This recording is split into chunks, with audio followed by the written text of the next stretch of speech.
کارمندان ریاست مبارزه ضد جنایت‌های متشکل در ولایت خاتلون در رفت یک چاره‌جویی با معاملات برآوردن مقدار زیادی محصولات بی‌تمغه اکسیزی را آشکار نمودند. گزارش همکارمون احسانی عبدالله‌زاده در این خصوص. کارمندان شعبه منطقوی مبارزه ضد جنایت‌های متشکل وزارت کارهای داخلی در ولایت خاتلون چند روز قبل در نتیجه بردن کارهای اپراتیوی جستجویی автомашین تمغه خونده استاریکس که به صاحبکار احمد جهانگیر سال تولدش 1988 ساکن ناحیه جیلیکول تعلق دارد بازداشت نمودند. هنگام از نظر گذرانی автомашین مذکور از داخل آن 573 عدد عرق مشروبات اسپریتی که به تمغه اکسیزی و سرتیفیکت مطابقت مال میباشند دریافت و مصادره کرده شد. همزمان معین کرده شد که یک قسم مشروبات اسپریتی داخل автомашین به جمعیت دارای مسئولیتش محدود کوهسار خاتلون شهر قرغانتپه تعلق داشته است. ضمن گذراندن کارهای تفتیشاتی در جمعیت دارای مسئولیتش محدود کوهسار خاتلون معین کرده شد که کارخانه مذکور چند مدت است به فریب استعمال کنندگان مشغول شده با واسطه دستگاه‌های مخصوص اسپریت اتیلی را کارکرد نموده مشروبات اسپریتی با نام‌های کوهسار تاجیکستان دری پریرودو کراسنه پلوشاد و ارگینال استحصال نموده به سرتیفیکت مطابقت به بازار می‌برآورده است. همچنین از کارخانه مذکور به مقدار 478 عدد مشروبات اسپریتی گرفته شد. در مجموع مشروبات اسپریتی گرفته شده 1051 عدد را تشکیل می‌دهند. راهبر کارخانه مذکور اودینف رجب علی سال تولدش 1974 ساکن شهر قرغانتپه برای این کردارش از جانب کارمندان میلیسیا بازداشت کرده شد. اویدی حالت مذکور نسبت شهروندان اودینف رجب علی و احمد جهانگیر پرونده جنایتی باز شده تفتیشات ادامه دارد. ҳодисаҳои роҳу нақлиёт аз масъалаҳои доғи рӯз ба ҳисоб рафта ҳарчанд ҳалокату ҷароҳат бардоштани одамон ва корношоям гардидани воситаҳои нақлиёт ба назар расад ҳам на ҳамеша ин ҳолатҳои ҳузнангез сабақ ба дигарон мегардад. гузориши ҳамкорамон ҷамшед мавлонов дар ин мавзӯъ. бе эътинои зоҳир намудан нисбати иштирокчиёни ҳаракат дар роҳ ин анҷоми нек надошта оқибат ба рух додани садама бахусус садамаҳои нохуши марговари нақлиётӣ сабаб мегардад. чунин беаҳамиятии ронанда буд ки санаи 7 марти соли равон дар хиёбони рӯдакии пойтахт садамаи нохуши нақлиётӣ рух дод. ронандаи автомашинаи тамғаи опел вектора рақами қайди давлатияш ем4997 РТ01 Курбонов Ҳусайн соли таваллудаш 1990 истиқоматкунандаи кӯчаи Неъмат Қарабоев шаҳри Душанбе ҳангоми ҳаракат беҳуҷҷати ронандагӣ дар хиёбони рӯдакӣ дар назди муассисаи таҳсилоти миёнаи умумии назди донишгоҳи славянии Русӣ ва Тоҷикистон ба аломати гузаргоҳи пиёдагард беаҳамиятӣ зоҳир намуда се нафар ноболиғ хонандагони муассисаи номурда Курбонова Карима, Қаюмова Ширин ва Наврӯзова Сафина сокинони шаҳри Душанберо пахш менамояд. пеш аз гузаргоҳ علامت محدودیت سرعت میگه چند بود؟ با سرعت چند حرکت کردن؟ дар натиҷа Курбонова Карима бо бардоштани ҷароҳати сахти ҷисмонӣ дар беморхона ба ҳалокат мерасад. Наврӯзова Сафина ва Қаюмова Ширин бошад дар беморхона бистарӣ мебошанд.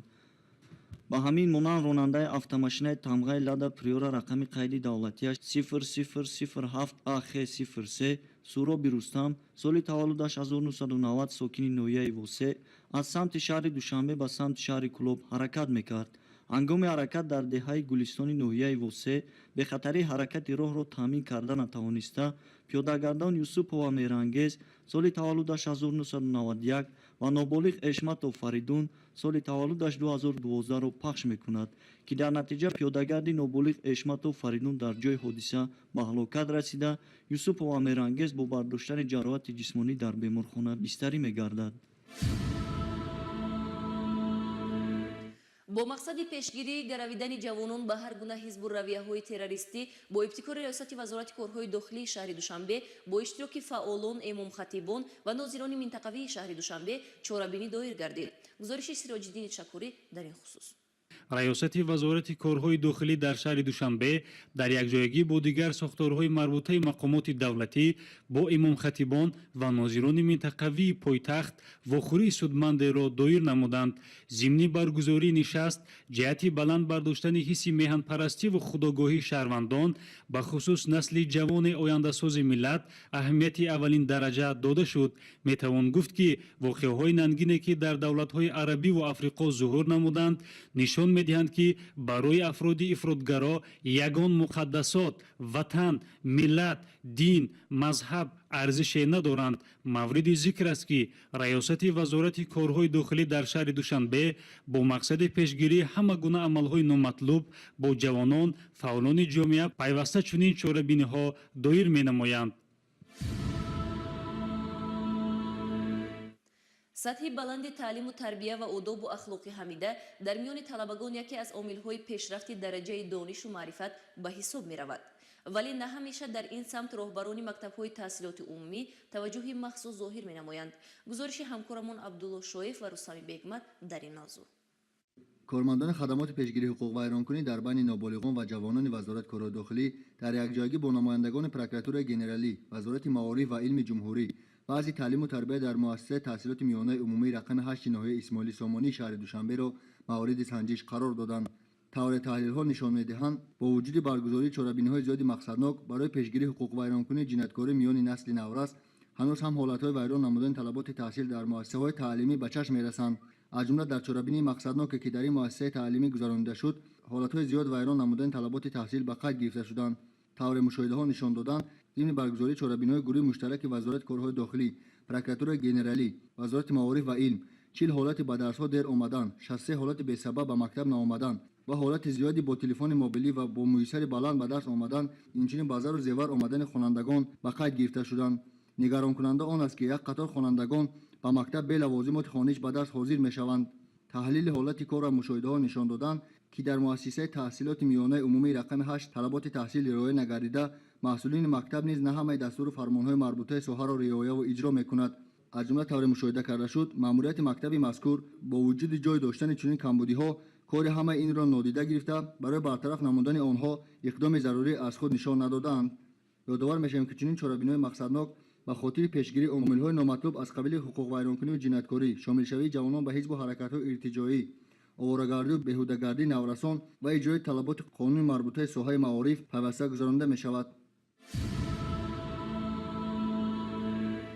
бинандаҳои азиз, акнун таваҷҷӯҳ намоед ба гузориши ҳамкоронамон аз сароясати хадамоти давлатии оташнишонӣ. пайваста баргузор намудани ҳар гуна чорабинию вохӯриҳои зидди сӯхторӣ дар муассисаҳои ташкилот ва корхонаҳои шакли моликияташон гуногун яке аз самтҳои асосии хадамоти давлатии оташнишонӣ мебошад ки бо ин роҳ ҳам савияи дониш ва малакаи дастаҳои идорави оташнишонӣ ва дигар кормандону мутахассисон зиёд гардида бо ин восита мо метавонем шумораи ҳодисаҳои сӯхторро низ кам гардонем. дар доираи баргузории тадбирҳои зидди сӯхторӣ аз тарафи мутахассисони сароясати хадамоти давлатии оташнишонӣ вазорати корҳои дохилӣ дар ҳамкорӣ бо кормандони хадамоти давлатии оташнишонии ноҳияи файзобод дар беморхонаи марказии ноҳияи мазкур бо кормандони тиб ва дастаҳои идоравии оташнишонию комиссияи техникии оташнишонӣ семинар машварат дар мавзӯи аз сӯхтор эҳтиёт бошед ташкил ва баргузор карда шуд.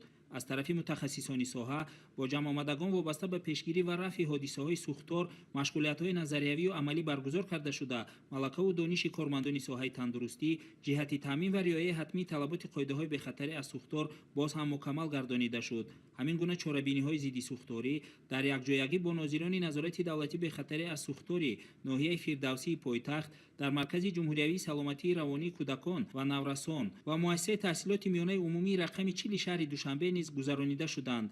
инчунин мутахассисони сарраёсат дар ҳамкорӣ бо кормандони хадамоти давлатии оташнишонии ноҳияи варзоб ва раёсати маорифи ноҳияи номбурда бо сарварон ва мутассидиёни бахши бехатарӣ аз сӯхтори муассисаҳои таълимии ноҳия чунин ҷамъомаду машғулиятҳо доир намуданд.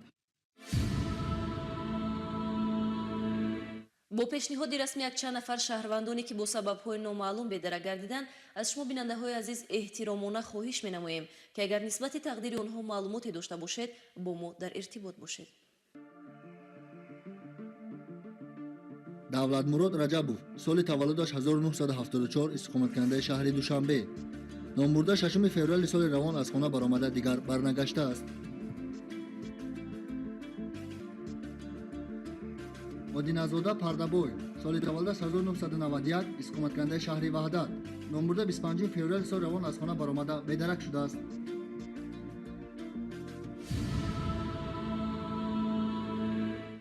бинандаҳои азиз, дар поёни намоиш ба шумо хушрӯзию сарбаландӣ ва саодати рӯзгорро таманно намуда хоҳони суботу оромӣ ва тинҷиву осоиштагӣ дар кишвар ҳастем. хайр то барномаҳои оянда.